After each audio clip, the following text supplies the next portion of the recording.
আর একদিন একটা ভদ্রলোক দিয়ে গেল, তা তরকারি ছিল না, সেই সব গাছ দিয়ে খেলাম। এত লঙ্কা পেঁয়াজ নিয়ে এসেছি আজকে তোমার জন্য। বাবা ভালো করে দিত, বুদ্ধিমানের কাজ করতে বুদ্ধিমতো কাজ করেছি বলো। আচ্ছা ভাই, ট্রেন গাড়ি সবাই চলে এলো, তা এবারে ওই দিন ফটো তুলে দিতে হবে। ওই দিন খাবার দিতে রাতে মহিলা আছে। এইদিকে এইদিকে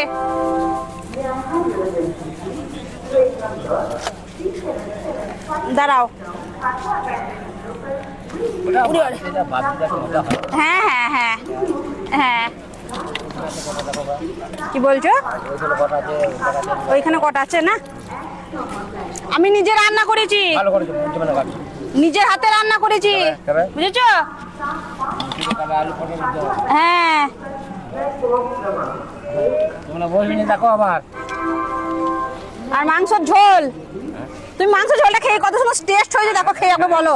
মা খেতে তো আমি বুঝতে পারলাম, খেয়ে দেখো কেমন হয়েছে। না মা আমি বুঝতে পারলাম, তবে আজকে ভাত দিলে ভালো হতো। আর দুটো ভাত নেবা?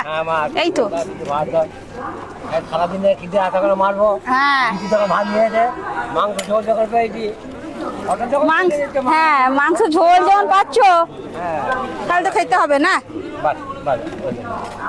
মা রাগ করবে না না।